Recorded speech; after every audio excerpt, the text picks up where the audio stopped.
झालेलं आहे, पण हे खड्डे खड्डे खड्डे हे सगळीकडे दिसायला लागलेले आहेत. वाकोल्याचा फ्लायओव्हर असेल, असे सगळे लोकांसमोर विषय आणत असताना आज एक महत्त्वाचा विषय आपल्याच माध्यमातून मला मुंबईकरांच्या समोर आणि जनतेच्या समोर आणायचा आहे. आज सगळीकडे बातमी आलेली आहे की काल बाईक टॅक्सी ह्या प्रकाराला राज्याच्या परिवहन मंत्र्यांनी आणि ते काही जे त्यांचं अथॉरिटी आहे त्यांनी मान्यता दिली आहे, प्रोव्हिजनल लायसन्सेस दिलेले आहेत. आता नेमकं बाईक टॅक्सी हा प्रकार काय आहे तो तुम्ही समजून घ्या. बाईक टॅक्सी म्हणजे तुम्ही ॲप बेस जसं आता ओला उबर वगैरे सगळे जे गाड्यांसाठी आहे, तसं तुम्ही मोबाईल फोनवर किंवा कुठेही थांबून या बाईक टॅक्सीवर सवार होऊन तुम्हाला जिथे जायचं तिथे जाऊ शकता.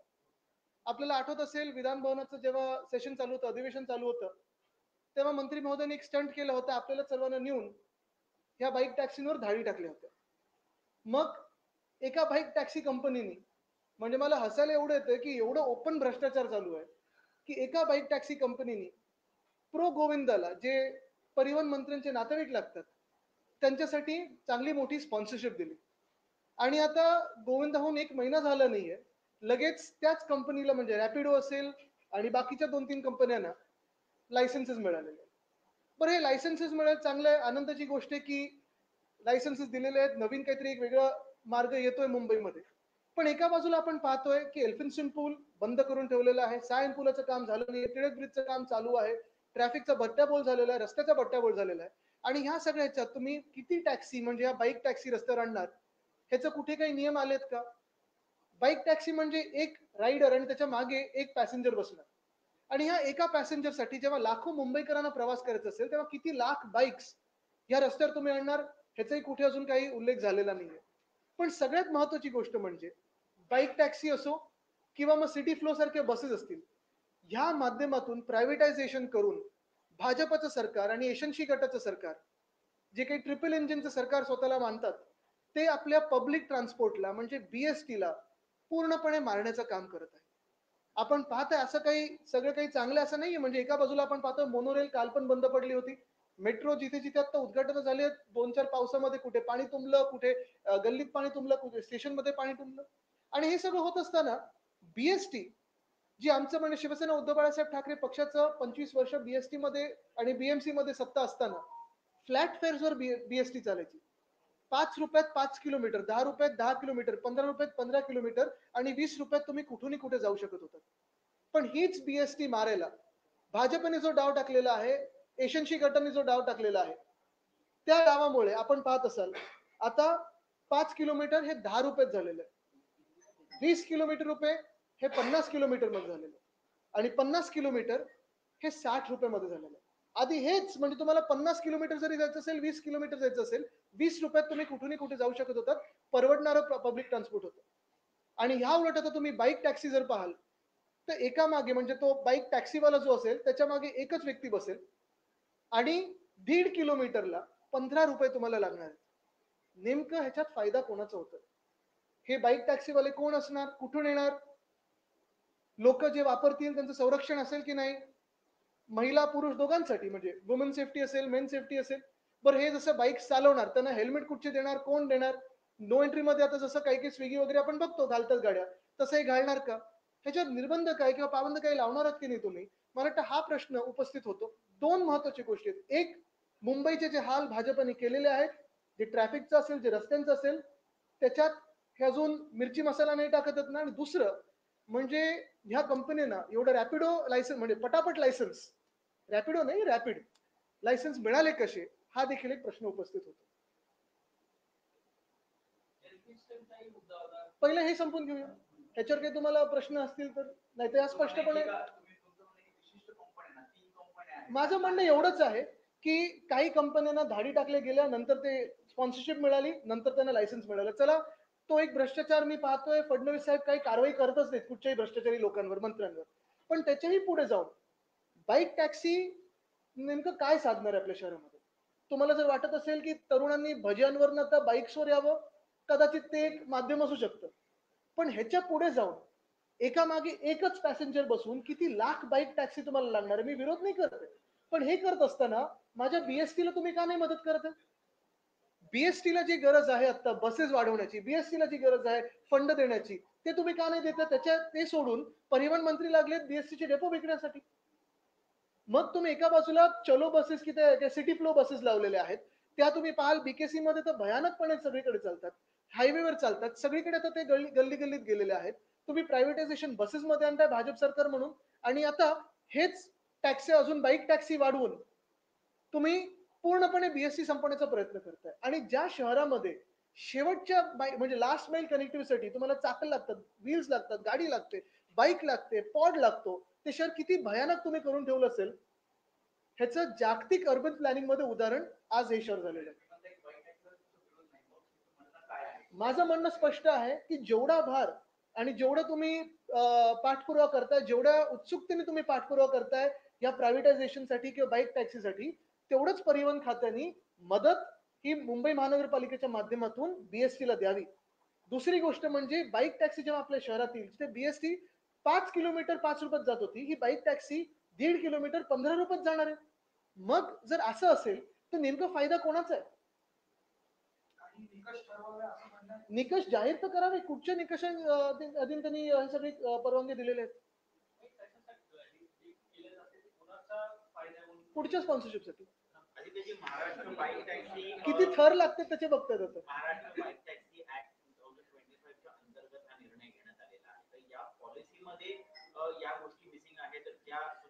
मला वाटतं पॉलिसी बनवत असताना कुठच्या शहराला तुम्ही ती पॉलिसी लागू करताय, जिथे पब्लिक ट्रान्सपोर्ट चांगला होता. जवळपास आपल्याला आठवत असेल, आता पण आपल्या लोकल ट्रेन्स मधून जवळपास 60 ते 65 लाख लोक प्रत्येक दिवशी प्रवास करतात.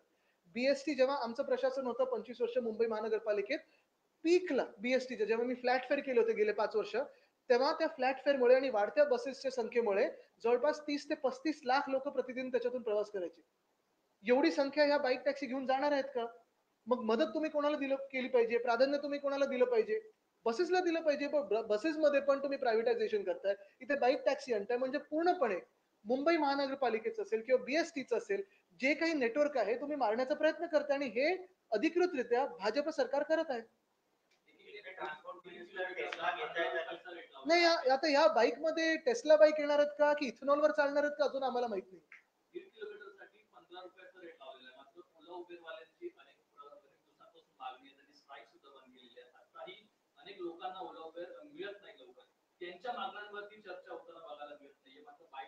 बघा, ओला उबरच्या मागण्या होत्या, मध्ये आंदोलन पण झालं होतं, अधिवेशनाच्या वेळी आंदोलन झालं होतं, मंत्री महोदयांनी जाऊन तिथे परत जे काही खोटं बोलून यायचं ते खोटं बोलून आले असतील.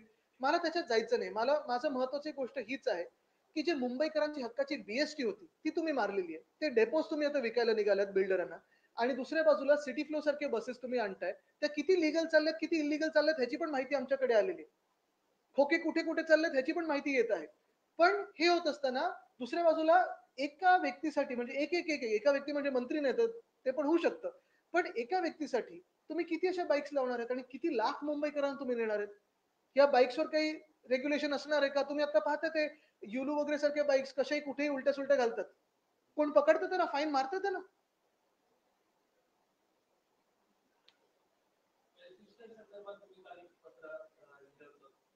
हेच सगळं आहे ना. ते ट्रॅफिकचं आता एल्फिन्स्टन ब्रिज बंद केल्यानंतर सायनचा पूल आपण पाहतो अजून पूर्ण झाला नाही, तो अजून बंदच आहे. टिळक ब्रिजवर काम चालू आहे. करी रोडचा ब्रिज आत्ता आत्ता तुम्ही पाहताय, आजूबाजूला ट्रॅफिकचे काय हाल आहेत. महत्वाची गोष्ट हीच आहे, मी काल सीपीनं लिहिलेलं पत्र की मुंबईमध्ये आणि साधारणपणे हे ईस्ट वेस्ट कनेक्टर्स दक्षिण मुंबई किंवा मध्य मुंबईमध्ये जे आहेत त्यासाठी ट्रॅफिक पोलिसांची फौज वाढवावी किंवा महाराष्ट्र सिक्युरिटी फोर्स द्यावं तिथे, आणि तिथे ट्रॅफिक रेग्युलेट करावं.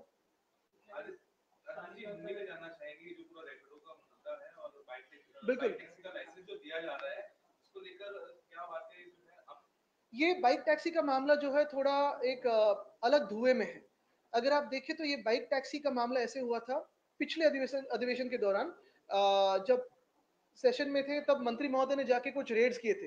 रैपिडो की कंपनी थी जिस पे रेड किए थे।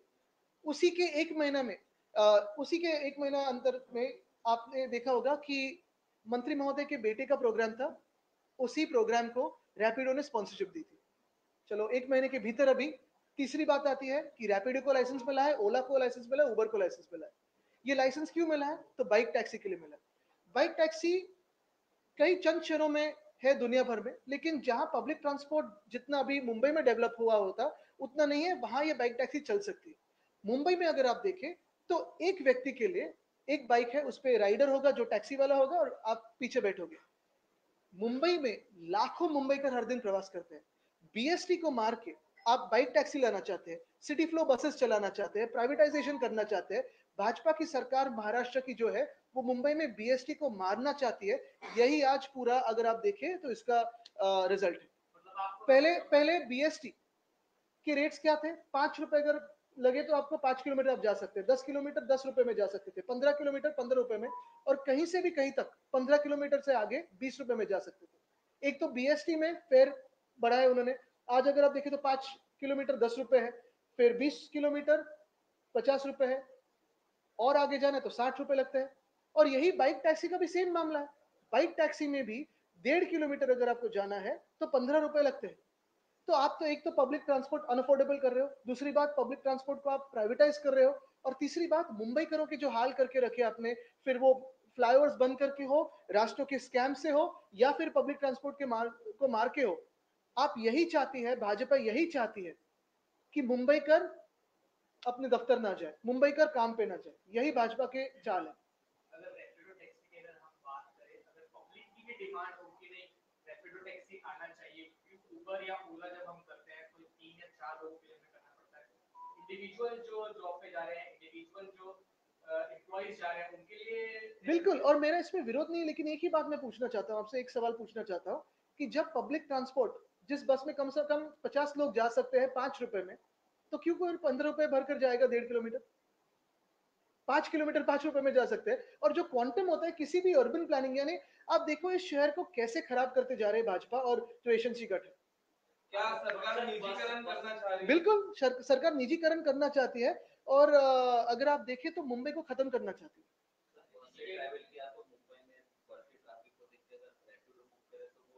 तो आप फुटपाथ से जाओगे? ट्रैफिक तो सेम ही लगता है, लेकिन बस मुंबई के शहर के लिए, मुंबई शहर के लिए लगभग 10,000 बसेस की संख्या जरूरी है, और वो भी बीएसटी की। उसमें हमने जो स्टडी किया था, WRI थी, बहुत सारे ऐसे इसमें एजेंसीज थी, उन्होंने जो स्टडी किया था, जैसे लंदन में 9,000 बसेस है, मुंबई की अगर आप देखें लोक संख्या तो मुंबई के लिए 10,000 बस, उसमें भी mini, medium range, long range buses, और 900 डबल डेकर इलेक्ट्रिक बस हम लाना चाहते थे। 2027 तक ये 10,000 बसेस हम प्राप्त करते थे, सारी की सारी इलेक्ट्रिक होती थी। लेकिन शायद अभी ये बाइक टैक्सी में टेस्ला की बाइक टैक्सी हो, शायद इथेनॉल भी घुस जाए इसमें, पता नहीं। ट्रांसपोर्ट मिनिस्टर की आपने बात की, तो आपकी तरफ से आप क्या जो है पहल करेंगे? उनसे मीटिंग रखेंगे, आप कुछ लेटर लिखने नहीं नहीं, ऐसे जो आदमी सोच सकता है कि लाखों लोगों के लिए लाखों बाइक्स लिए जाए, उससे क्या पहल करे और क्या चर्चा करे? ये सीएम की बात रही, सीएम उनसे कुछ बात कर सकते तो कर सकते, लेकिन क्या बहस करेंगे इस पर? 31 जानेवारी 2026 पर्यंत सर्व स्थानिक संस्थांच्या निवडणुका घ्या असं सर्वोच्च न्यायालयाने असा त्याचा आदर व्हावा ही आमची सर्वांची इच्छा आहे, त्या निर्णयाचा आदर व्हावा। आज आज तुमच्या मतदारसंघामध्ये भाजप विजयी निर्धार मिळावा मुंबई महापालिकेत। मला वाटतं आज महत्वाचा विषय मुंबईकरांसाठी आहे, कोण जिंकणार कोण हरणार हे नाहीये।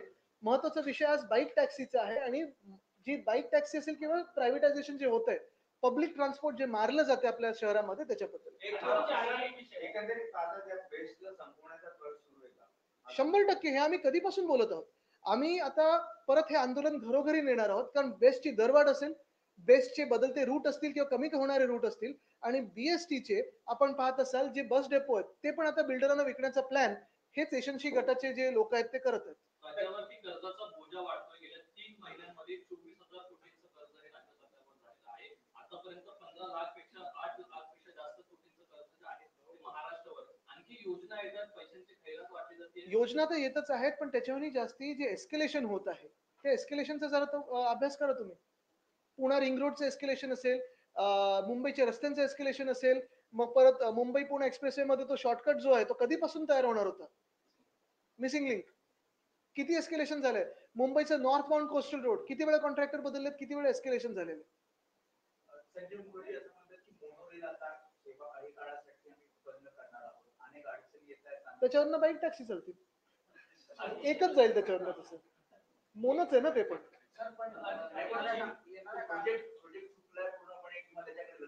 तसं नाहीये, एखादा प्रोजेक्ट तुम्हाला एका वेगळ्या जिद्दीने चालवायला लागतो, तिथे प्रोफेशनल लोक बसवायला लागतात। आपल्याला आठवत असेल जेव्हा पहिल्यांदा ती मोनोरेल झुकली पावसाळ्याच्या दिवशी, एक डीसीएम होते, हा हॅलो येतोय येतोय थांबा, लोकात गुदमरत होती. किती लोकांना तुम्ही आज जाऊ दिलं?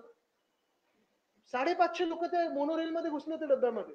म्हणजे हेच मी सांगतो ना परत परत, बीएसटी जी तुम्ही मारत आहात, हीच बीएसटी खऱ्या अर्थाने मुंबईची लाईफलाईन राहिलेली आहे. गेले 75 वर्ष किंवा जास्ती, आता मला वाटतं 79 वर्ष बीएसटी, कधी तुम्ही बघा मुंबई कधी तुंबली असेल दुर्दैवाने, कधी बॉम्बलास्ट झाले, कधी काही झालं, मुंबईवर काही संकट आलं तरी बीएसटी ही जाते लोकांना घेऊन जिथे जायचं तिथे, बाकीच्या माध्यमांसारखी अडकत नाही. पण आज त्याच बीएसटीला बाईक टॅक्सी असो किंवा प्रायव्हेटायझेशनच्या बसेस असो, त्याच्या माध्यमातून मारलं जातंय, आपल्या डोळ्या देखत मारलं जातंय. अनेकदा आम्ही हा विषय घेतला, पण आता आम्ही आंदोलनात उतरू. हे असे निर्णय जे घेतले जात आहेत, तर मुख्यमंत्र्यांच्या अखेरीस मंत्रिमंडळात हे निर्णय मंजूर सुद्धा होतात. मुख्यमंत्र्यांचं वचन नाहीये. मला वाटतं दुर्दैवाने मुख्यमंत्र्यांचा पूर्ण फोकस कोण पीए बनतंय कोण नाही ह्याच्यावरच आहे. पण असे निर्णय जे घेतले जातात हे दाखवले जातात का सीएम साहेबांना, हे मला माहित नाही. पहलगाम हमले के समय कहा गया था कि पाकिस्तान से कोई भी डायरेक्ट इनडायरेक्ट ट्रेड नहीं की जाएगी, और मुख्यमंत्री देवेंद्र फडणवीस ने भी कहा था कि ऑनलाइन पोर्टल्स जो पाकिस्तान ओरिजिन सामान बेचते हैं उन पर एक्शन लिए जाएंगे। लेकिन अब 4 महीने बाद भी कुछ ऐसे ऑनलाइन पोर्टल्स हैं जो पाकिस्तान नहीं, अब सिर्फ हम हाथ, अब सिर्फ इतने पे आए सरकार, हम हाथ नहीं मिलाएंगे, उसी से खुश है। पहले कहा था खून और पानी एक साथ नहीं बह सकता, लेकिन मैं खास धन्यवाद कहना चाहता हूं इस देश की जनता से जिन्होंने बॉयकॉट किया। अगर आप टीवी की रेटिंग्स देखें, टीवी की व्यूअरशिप देखें, तो इस मैच को बॉयकॉट किया क्योंकि ये सेंटिमेंट है, ये देश की भावना है, और इस भावना का इस्तेमाल भाजपा चुनाव में करना चाहती है। वो अभी बिहार जाके यही बताए कि जिस बिहार में हॉकी के एशिया कप से पाकिस्तान विड्रॉ हुई, तो उसी एशिया कप में हिंदुस्तान क्यों नहीं विड्रॉ हो सकती थी पाकिस्तान से खेलने के खिलाफ। ये बात भाजपा पता है, लेकिन अभी एक्सपोज हुई क्योंकि बीसीसीआई भी उनकी है, आईसीसी भी उनकी है, एशिया कप में भी उनके ही लोग हैं, भाजपा के ही पोस्ट बेरर्स है जिन्होंने ये मैच इंडिया पाकिस्तान की संडे को शेड्यूल की ताकि पैसा बनाया जाए। ऑनलाइन पोर्टल्स पर धन्यवाद। राज्याचे महाधिवक्ता वीरेंद्र सराफ यांनी राजीनामा दिला आहे. बीजेपी का एक टाइमिंग है, बीजेपी की आज संकल्प सभा है और आज ही कोर्ट ने कहा है कि 31 अक्टूबर तक आपको वक्त देते हैं और आप पूरा कर दीजिए। हालांकि चुनाव आयोग कहता रहा कि हमारे पास ईवीएम मशीन नहीं है, हमारे पास लोग नहीं, इसलिए हमें वक्त बढ़ा कर। यही चुनाव आयोग है जो वोट चोरी को सपोर्ट करता है, यही चुनाव आयोग है जो वन नेशन वन पोल की बात करता है। खैर, उनके पॉलिटिकल प्रोग्राम को मैं ज्यादा कुछ ध्यान देता नहीं हूं। आज मेरी मुंबई के शहर के जो हालात उन्होंने करके रखे, उसी पे मैं बात करना चाहता हूं। जो बीएसटी वो मानना चाहते हैं, उस पर मैं बात करना चाहता हूं। राज्य सरकारला कायदेशीर सल्ला देणारे महाधिवक्ता वीरेंद्र सराफ यांनी काही कारणास्तव राजीनामा दिलेला आहे, काय वाटतं आपल्याला? नाही, ते अजून समोर आलं तरच बोलू शकतो. इंटरनेशनल